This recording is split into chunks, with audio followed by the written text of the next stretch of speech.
Merci beaucoup pour votre présence. J'espère que vous avez repris des forces pour la dernière partie de cette matinée avec la présentation donc, de Mohamad Edris Raouf qui est doctorant en économie, qui va soutenir sa thèse en décembre. Là, donc il est doctorant de l'UMR Ardev et de l'UMR MOISA et il vient également du ministère de l'Agriculture en Afghanistan. La présentation va se dérouler en anglais, mais si vous avez des questions, vous pourrez les proposer en français.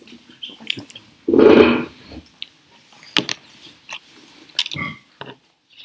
Good morning, everyone. Thank you very much, Celine, for preparing and having this nice session. It's an honor for me to be here in front of you guys here. As Celine has told, I'm a PhD student here in University Paul Valery, and at the same time working in Afghanistan for the Ministry of Agriculture and leading French-funded projects for the country. Initially, I was decided to present my thesis here, but when I got the agenda, so I discussed with Celine, so I told that, okay, let's bring some changes on that and discuss regarding the issues which are meeting more the objective of this seminar. So that's why we have come a little bit with the introduction of the thesis, and after that we are focusing mainly on the impact of war on the land issue and the property rights in Afghanistan, which has more linked to the resource and policy development in the country in the last years.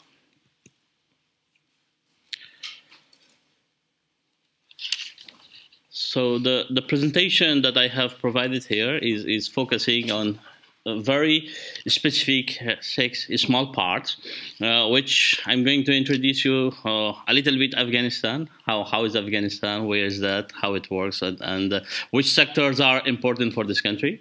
After that, I will tell very quickly regarding my research and the objective hypothesis, the conceptual frameworks that we have provided for that, and at the same time, which type of methodology we have worked on this thesis. For sure, we are going to discuss regarding foreign aid and civil war, which is part of the thesis, and one of the specificity of this seminar. Probably there is a question with everyone that, okay, Afghanistan is receiving aid along all these years, so why it's not developing? So we're gonna have some stop on that why it's not working properly there. We're gonna have a look on land at the balance, land administration, and at the same time land governance very quickly, that how it goes inside the country. At the same time, we see that which part of the land is dealing as a source of conflict for Afghanistan, because all the lands probably cannot be as a source of conflict, but which parts are source of conflict in the country. So we will conclude, and after that, there will be open questions, and we will have a discussion after. Okay, at the start, just wanted to show that where is Afghanistan? We are located in South Asia, but mainly on the side dealing with Central Asia, like having a border with Tajikistan, Uzbekistan, Turkmenistan, very slightly with China here on the northeastern part. And we have a long border with Pakistan, and on the west we are with Iran here. So it's a long landlocked country with around 650,000 million square kilometer, and this country is, as everyone knows, that dealing with conflicts, war issues since 40 years, unfortunately, and the country is mainly an agricultural country, as the major economy for the moment is agriculture. But at the same time, we consider that Afghanistan has a huge opportunity in the mine sector and water resources, because there are huge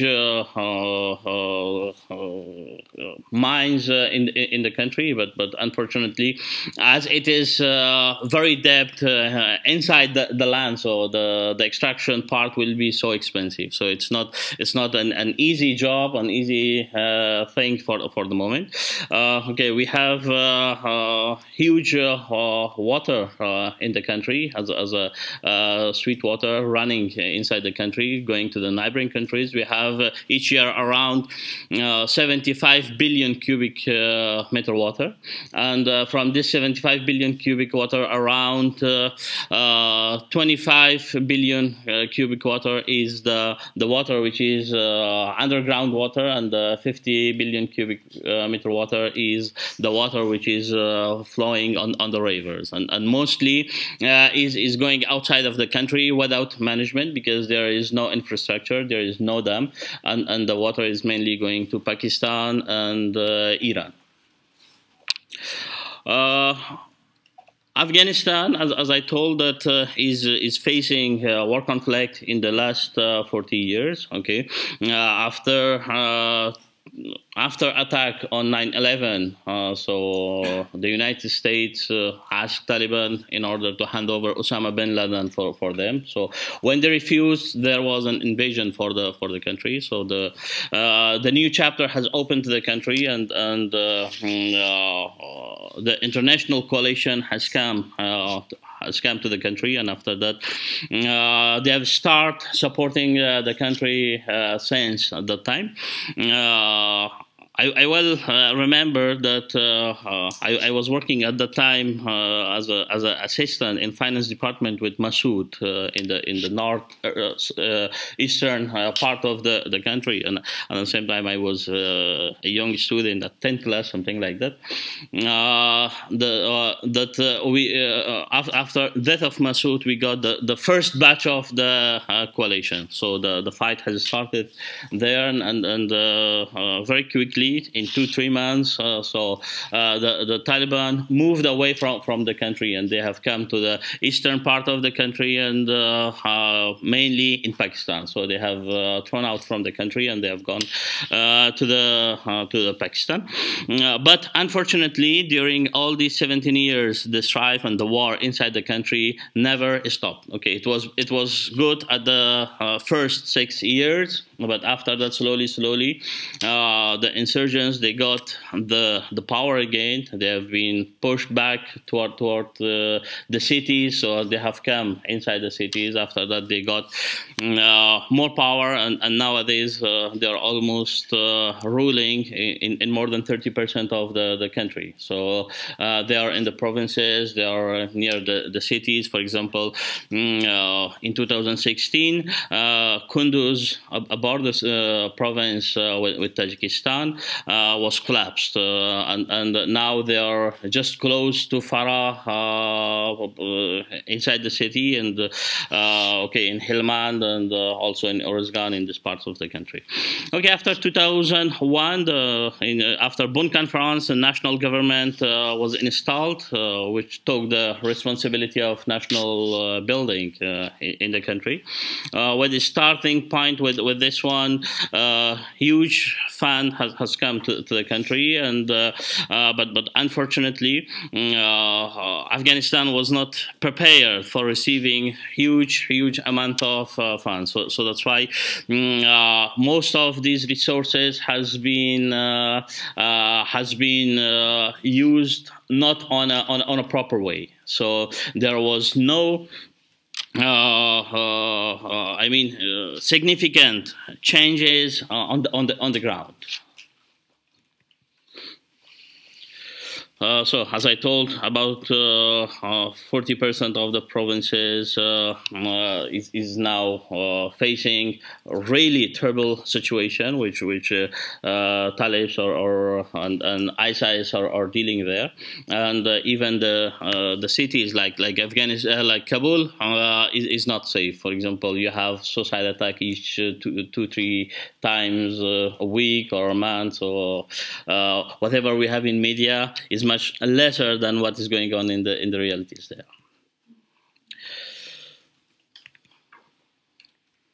So with all these funds that we received from the international community, the data from NRVS, we have the poverty ratio remained constant, and even this year, due to drought, it has pushed more 4 million people in the under poverty line. It's still about 9 million people, which is now the data that I just received yesterday, because there was a conference in Kabul yesterday. So they have told that it's around 13 million Afghans are now under poverty line, unfortunately. There was a huge inequality in consumption and expenditure of the funds in the country, and as I told, more than half of the people, they are vulnerable in terms of poverty, and very slight shock can send them to a huge problem within the country. As you could see that more than 36, which is now around 45% population below poverty line, around 69% of the population, they are illiterate. And we have a kind of gainfully, not gainfully implied, which is 25%, so around 25% of Afghans, they don't have any job, unfortunately, for the moment. And the worst scenario is that the very productive portion of the society, which is the youth, and 39% of the youth, which is from 18 to 45 years old, they are unfortunately unemployed.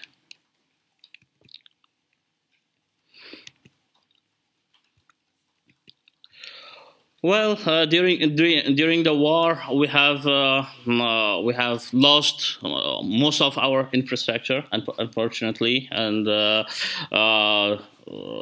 rebuild this infrastructure needs quite a long time. And the thing was that not only the infrastructure, but even the people, they were lost their hope for having I mean, a developmental country, because there were several factors which were affecting these people very badly. That's why a huge number of people, they have tried to leave the country. So they have gone outside of the country. About 6 million Afghans were immigrated. So the national government, which has come in the power, so they were with the priority just to provide food and security at the beginning for the people. So that's why they mainly focused on project-based issues in the country. So whatever we're providing to the country were on a project base. So at the beginning, no one thought about a programmatic approach and a sustainable way of spending the money which we were receiving from international community. Well, as I told, agriculture is a key sector for income generation in the country. But despite that, agriculture is dealing with around 40% of job opportunities in the country, and despite is the key sector for income generation, the arable land is only 12% of the total geographical area. So we have only 7.9 million hectares of land which could be arable, and unfortunately, due to the war and due to lack of infrastructure for irrigation schemes, dams, all that, we are using only 5.5% of the total geographical area. So even from this 12% of the arable land, we are only using less than 50%, which is around 45%. From this cultivable area, 69% is irrigated area, and the remaining part is rain-fed area. So we have around 2 million hectares of irrigated land and around 1.7 million hectares of rain-fed area in the country. From this total arable area, cereal crops are cultivating around 95% of the area. So for Afghans, wheat is the major stable crop for them. So they are mainly using wheat, and it encompasses around 80% of the area under cereal production. So after that is followed by rice, maize, and so after that going for the legumes, all that. One thing which is important is that productivity of irrigated area is twice higher than the rain-fed, because the rain-fed area, as you may know, that Afghanistan is a tropical country, so we would have rain. The rain-fed area is mainly dependent on the rain, and this one could be a huge problem when there is no rain, or there is not rain on a good time. So after that, the productivity will decrease. So one of the major things that for us is critical is to increase the irrigated area.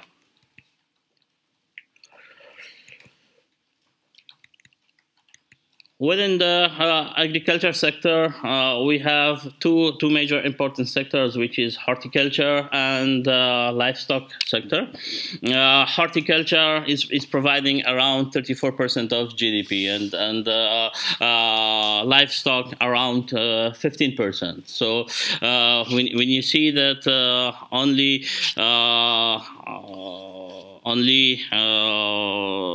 two sector is providing 50% of the GDP of the country, which is mainly related to agriculture.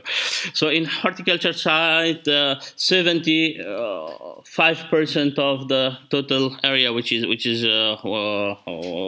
under horticulture cultivation.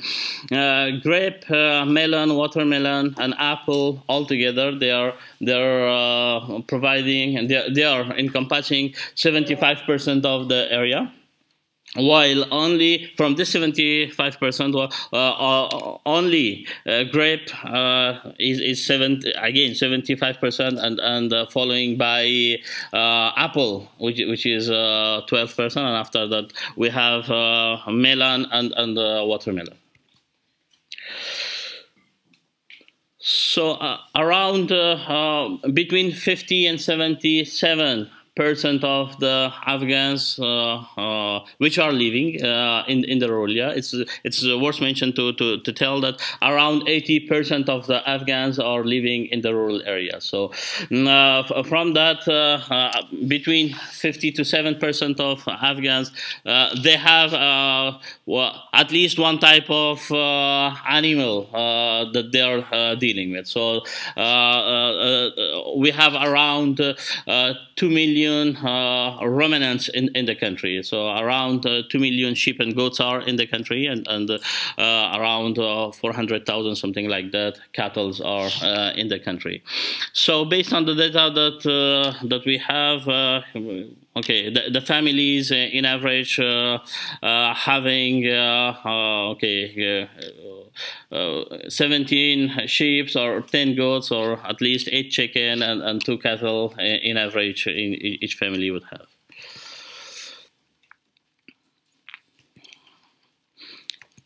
Well, there are, despite that fund was coming to the country, agriculture was not considering so much importance to the international institution, because they were mainly focusing on investing on military forces, all that, and we were receiving less money for the agriculture side. So that's why the irrigation scheme is still a huge part of irrigation schemes are not developed. There is still we don't have storage in the production area. That's why the losses of the post-harvest losses are more than 40%. So a huge quantity of products which are producing. So they are going to be lose in the production side. There was huge investment on roads, but still we have less asphalt roads between villages on districts with the districts and with the provinces. Electricity is a big issue. Despite having huge water resources in the country, still we are importing electricity from neighboring countries. And the policy for electricity, even for the development of factories, all that, unfortunately, is not so good. There is no agricultural credit scheme at all in the country, unfortunately. So there are some commercial banks which they are providing agricultural credit, but unfortunately with very high interest rate, which is around between 12 up to 20%. So it's very huge, and the poor farmer, they are not able to get this credit. Several years back, it was I think 5 years back, the idea has emerged that okay, let us create a fund box for the agriculture credit. So the United States has provided around 200 million US dollars in order to create this basket. But the problem was that this basket was providing loan to the farmers, which they need around $100,000. So it was my discussion with the ministers in even one time in the cabinet. I have told that okay, guys, if I am a farmer, if I have $90,000, so I don't need to get any loan. But the focus for this project, it was to mainly provide fund for those that who are going on the commercial farming, on the providing processing units, all these things. But the thing was that the poor farmers, they were not utilizing this fund. Agricultural institutions is still weak. For example, agriculture faculties, they have less access to research programs inside the faculty. And ARIA, which is Afghanistan Research Institute, is still weak. So the people that they are working there, and so it's not working. And the problem again that I am coming, despite that huge international organization like IFO, like CEMET, like ICARDA, they are working in the country, but each has individual research programs. So it's not a kind of accumulated program that the country could use it. Okay, it was a brief information regarding Afghanistan, and here I just wanted to tell you that why it was important for me to go on the agricultural cooperative, all that, because there are huge problem in terms of agriculture sector. But why I have chosen the agricultural cooperative and especially the governance? The thing is that Afghans are having a very small land size. For example, 58% of the Afghans, they're having land less than 1 hectare, which is around 4 dribs, and each drib is around 2,000 square meters. So, and due to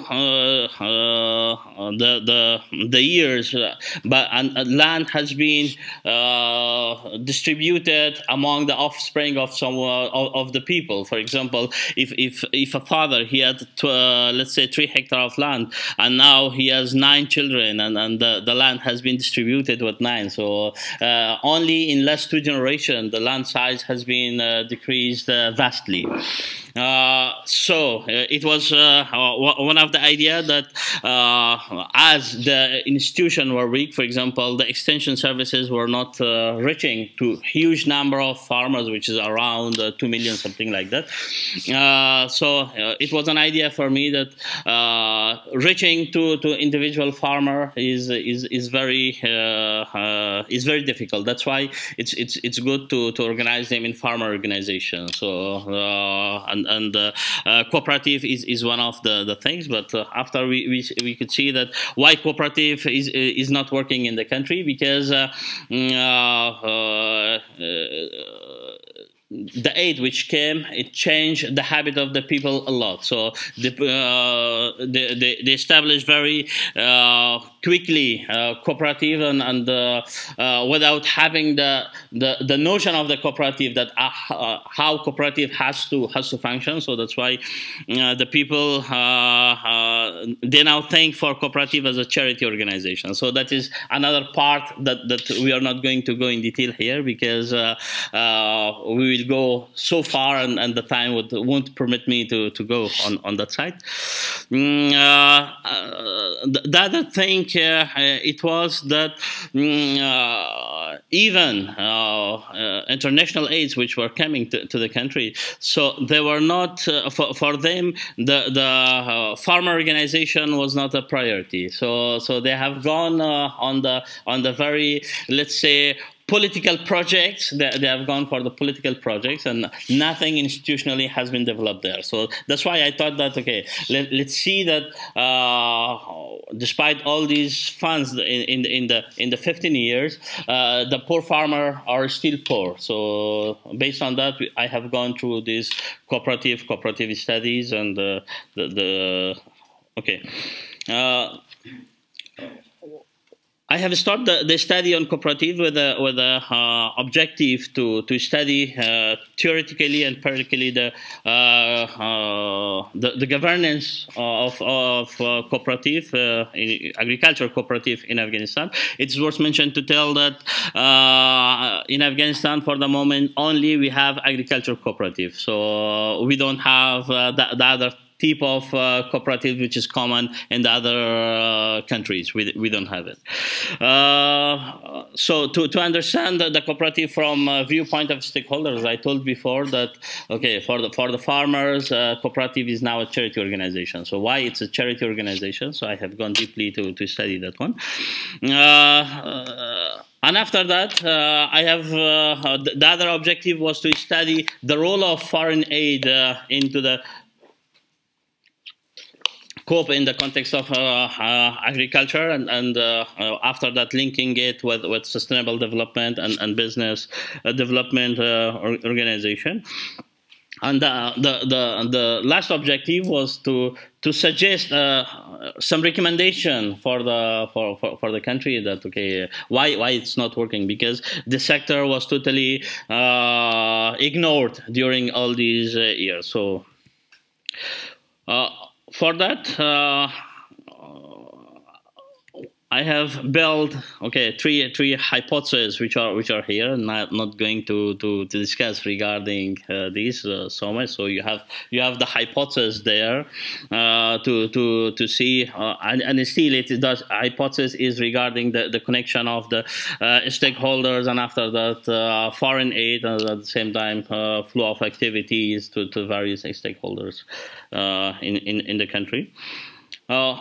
Having all these in mind, I have created a conceptual framework for the cooperatives in order to link or bridge a stakeholder with the cooperative.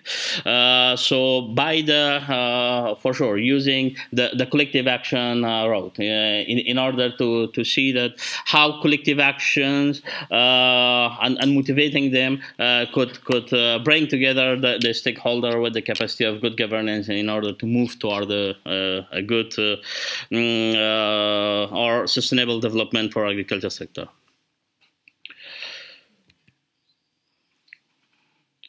So the methodology that I use here, it was mainly used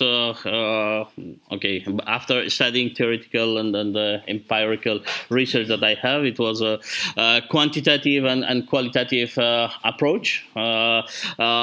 Probably one could answer that why it's not more quantitative, because unfortunately during all these years, despite working a lot, the record keeping is very weak in the country. So that's why there is no records within the cooperative, all that, to study more on that. But we focused mainly on qualitative approach. So I have done case studies. There was 5 case studies has been done, 3 receiving cooperatives which were receiving aid, and 2 cooperatives which were not receiving aid, 3 functional cooperatives, 2 unfunctional cooperative, to see how it's working.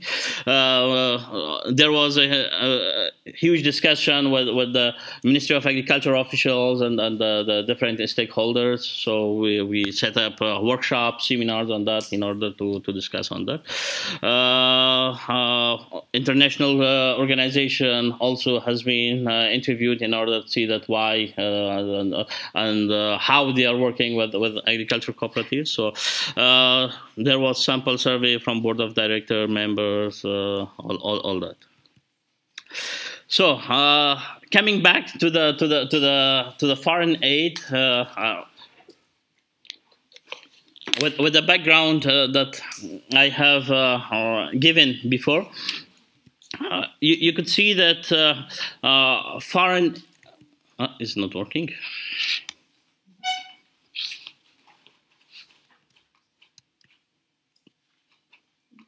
Okay, it's not working.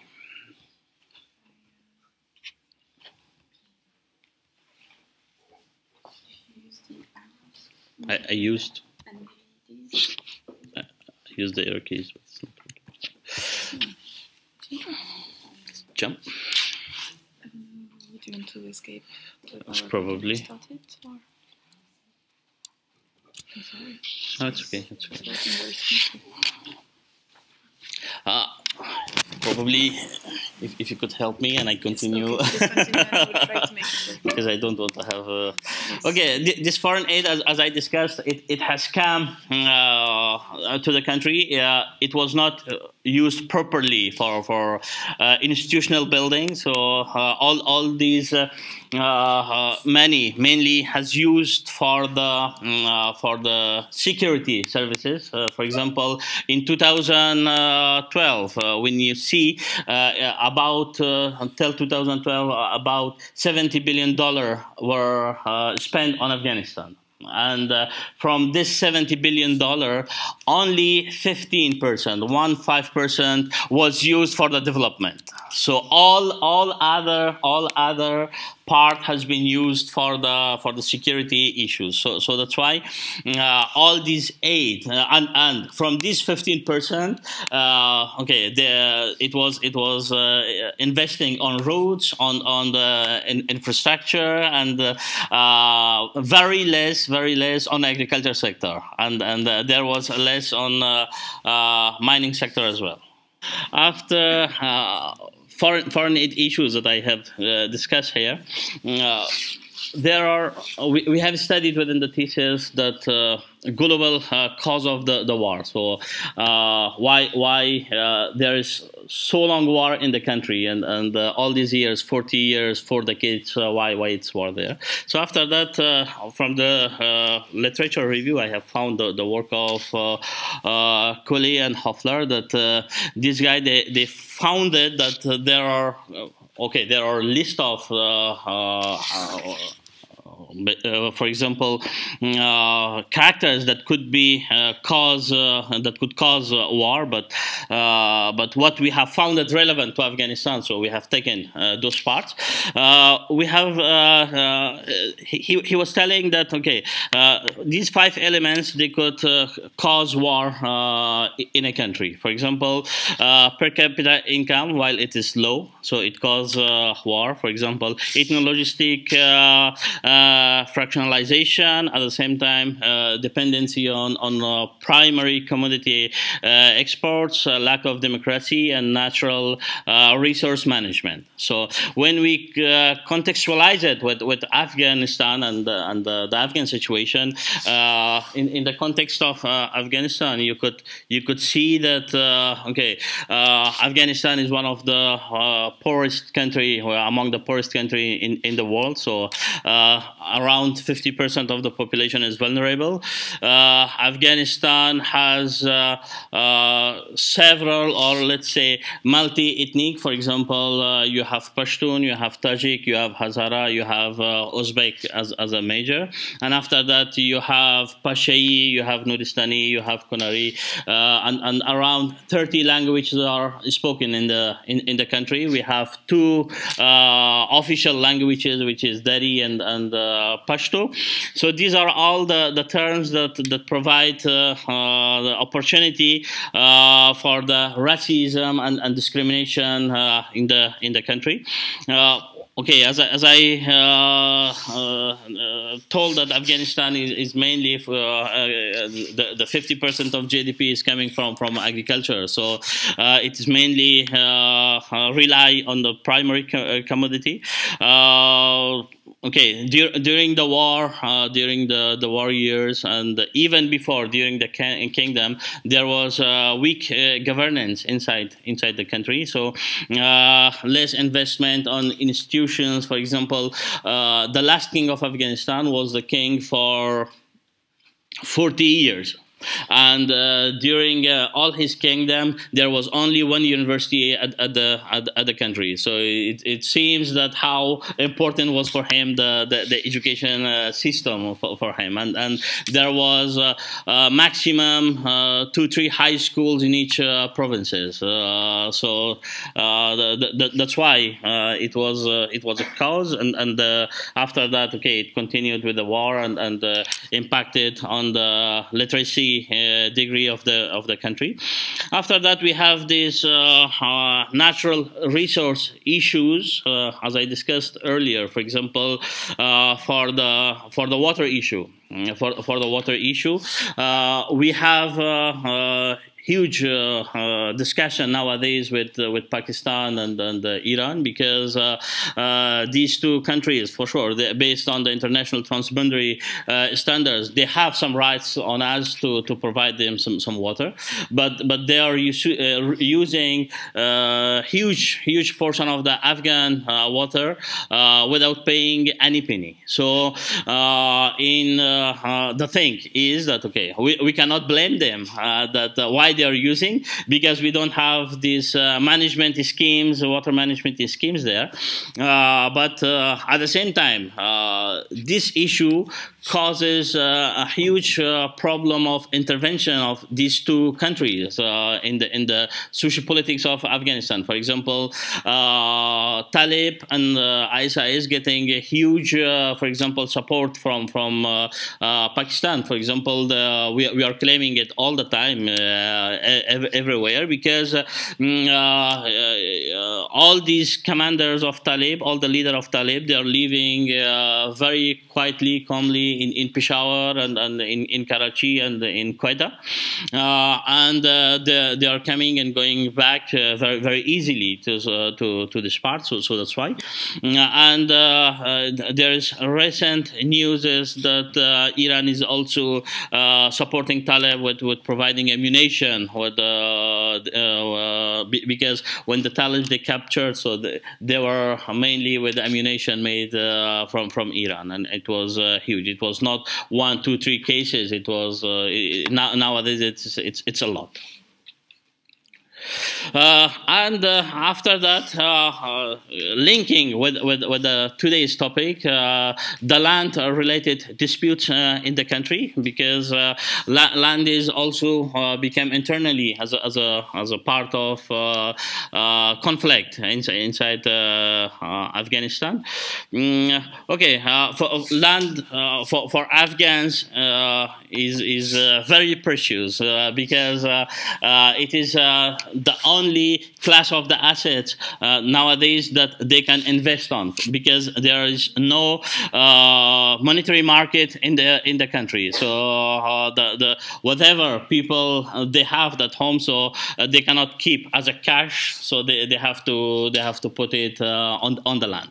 And there is recently banks has developed in the country, but we have a kind of religious issue with having sued and interest from the bank. So that's why for most of the people, this one is not also so much interesting to invest on the bank. So the only and as the people, they are illiterate, and they cannot be a kind of innovators most of the time. So to put investment on factories, or let's say small enterprises. So again, they are coming back to the land and working on the land. Okay, and land, as I told, is the main source of income for most of the people. And in the recent years, after 2001, it's becoming a really profitable business as well, because the price is going up very, very highly. For example, if you compare it with 15 years back, it is totally uncomparable. For example, in Kabul, at the center of Kabul, nowadays each 100 square meter of land is around $200,000. Only the land, without having any let's say investment on that. So only land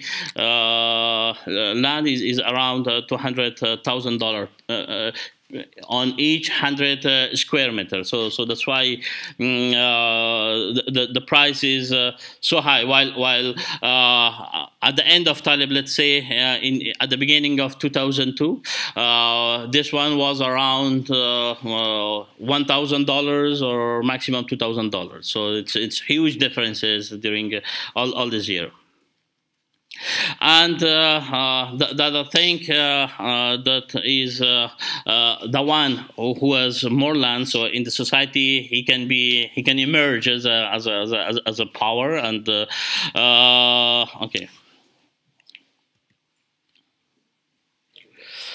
So just to give you overview of the land in the country, Afghanistan is owning around 650,000 square kilometer land, which is around 65 million hectare of land, and you could see that only 7.8 million hectare is agricultural land. From that one which I discussed earlier, only less than 50% is using at the moment.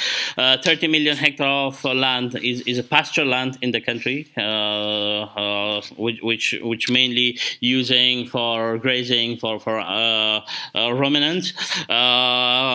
We have 8 million hectare of desert and 1.9 million hectare of forest, which is so huge. Huh? Unfortunately, there is during the war we have lost around before war there was 3.1 million hectare of forest in the country. But during the war, due to the war, and after that, when there was no electricity, all that, so the people tried to use wood as for warming their houses, cooking, all that. So a lot of there was a lot of losses in forestation in the country, and about 17.5 million hectare we have mountains, which makes Afghanistan a mountain country. So you could see it everywhere. We have only till now registered, not registered, surveyed around 34% of the total area, and it was between 1965 and 1978 that this survey was showing at least that, okay, well, this part of the land with this square meter in this, let's say, village belongs to this guy, but without issuing any document for them. So it is just only a bookkeeping and a record keeping, and still in the country around 80% is not registered. So court in the country has a strong rule for administration of the land in the country, because deeds in the country is going to be approved by the court. So there are three types of again, it's not working. There are three types of lands in the country, which is private land, public land, please, and state land. Private land is mainly having some deed title, a very small portion of that, but a huge part of this private land, even they don't have deed, and they are using this traditional way. So the guys, they are writing a paper among themselves, and they just going to have 2-3 witnesses, and the property is transferring to the next guy. While the public and the state land, the public lands are mainly using for schools, universities, parks, all these things. While the state land, which is the pastoral land and arid land, which the is trying to lease this part of land to the people, but still, as agriculture is going to provide slower income compared to the other sectors, so no one is interested to invest on the agricultural land. I think I've jumped to the following one. Is it fine? It's okay. Thank you. I hope that this is the last one. So, land in Afghanistan has passed a historical, let's say, trend, and this one.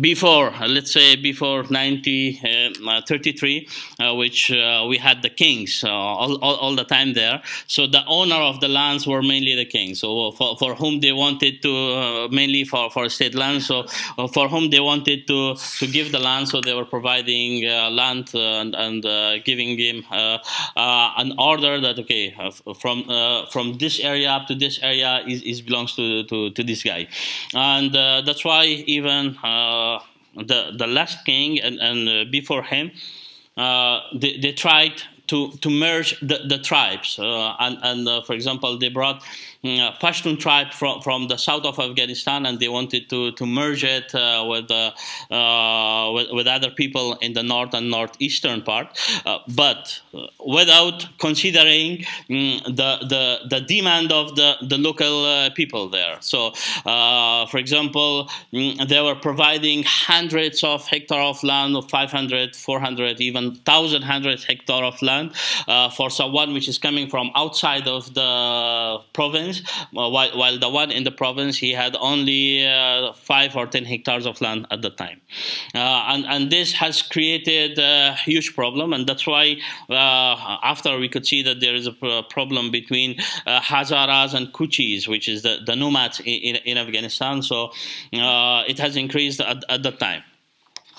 The institution at the time which were dealing with the land, it was mainly King, Ministry of Finance, tribes, Jirga. Jirga means that elders, they are coming and sitting together and they are discussing and they are deciding that what they have to do with the lands of their community.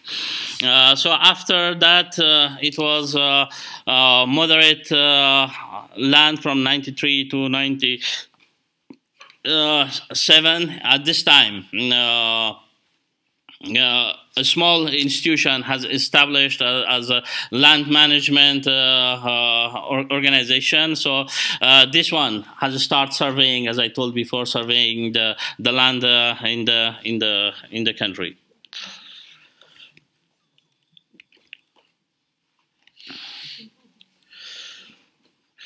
So after that, from 1978 to 2001, there was the first. It was on 78. You know, the PDPA, Public Democrat Party of Afghanistan, which was the communist regime, which came with the support of the Russian to the country, which they occupied the country. So they have started a very strong, let's say, land reform policy at that time.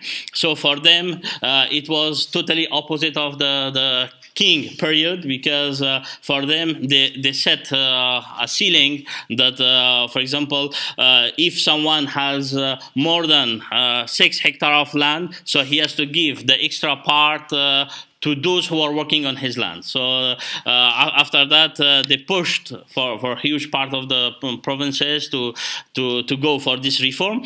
But this caused for them problem, because the landlords, they have stand beside the Mujahideen and provide support to Mujahideen, and they provide the opportunity to collapse their system at that time.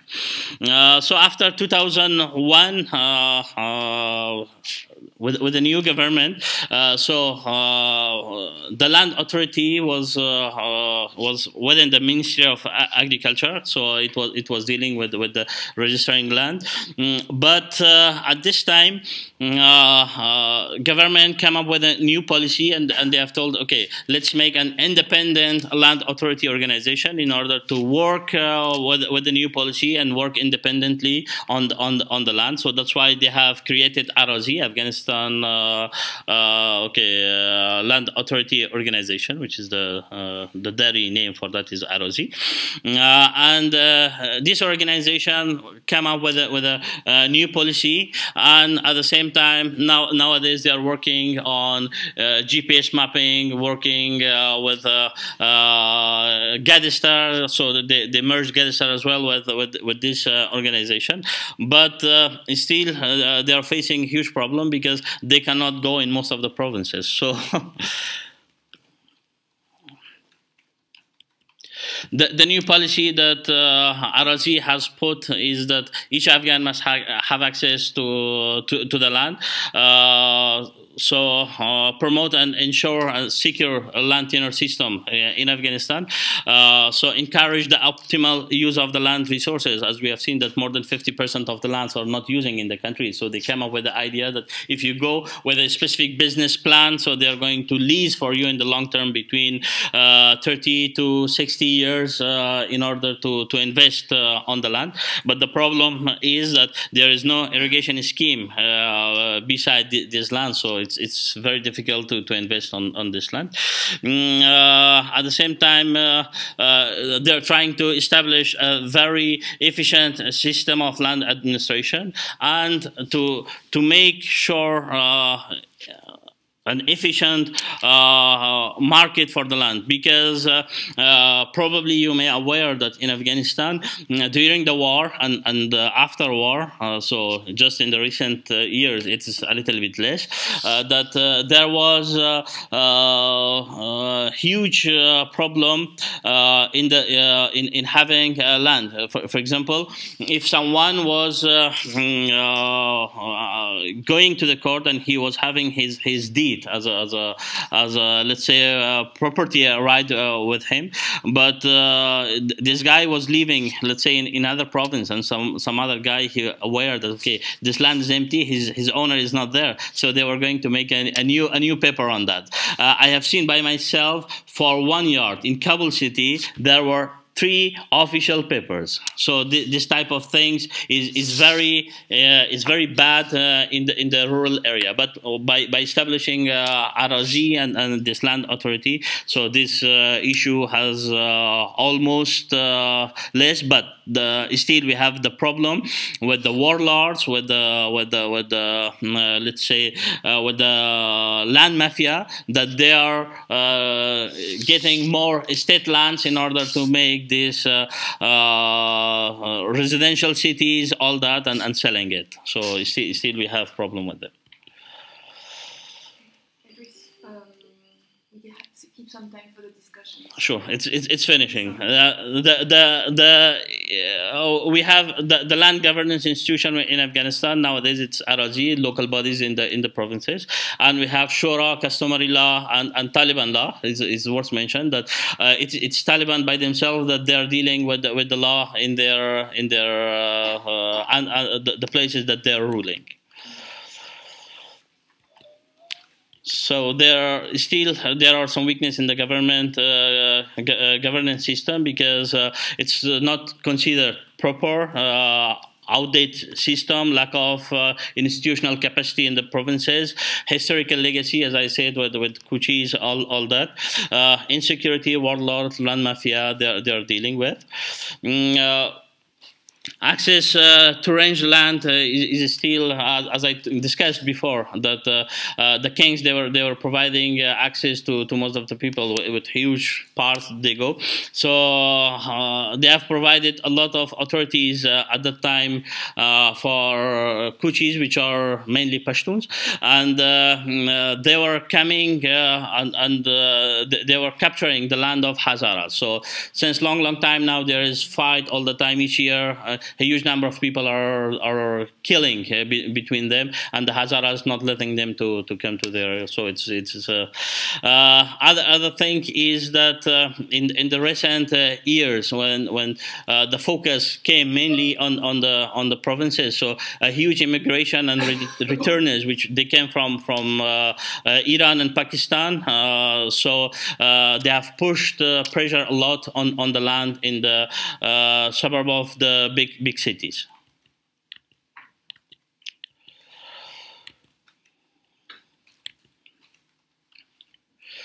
So the impact is that there is a weak property right.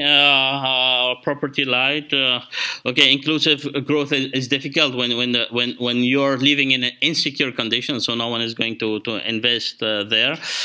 Social conflict is there, and okay, as it's agriculture. So for the most of the people, it's mainly using land as a source. So the concluding part, just to close the discussion, the land in Afghanistan is not going to be solve the issue very quickly, as it has historical problems. So it needs to register all land, to go for the survey, and to register all the land there, and it needs really a political let's say decision or willingness in order to solve the issue, and the politicians, the leadership must take into account that till they're going to judge on the favor of one tribe or another tribe, because it happens in the past years, because if someone from another tribe has come in the power, so the other tribes were pushed away. So they have to come with a willingness that okay, we are going for a real reform and for solving the problem. Okay. So it was a few pictures. Probably you have seen Afghanistan all the time with war on all these explosions, all that. But we have nice places as well to go there. And as example, when you could see, it's in the center of Kabul. So, and you could see that the people, they're moving towards the mountain and using the state land. So the pasture land, Bandamir, we have. So my village is there, the one with the flow, and we have Panjshir Valley there. Thank you. I hope it was not too much.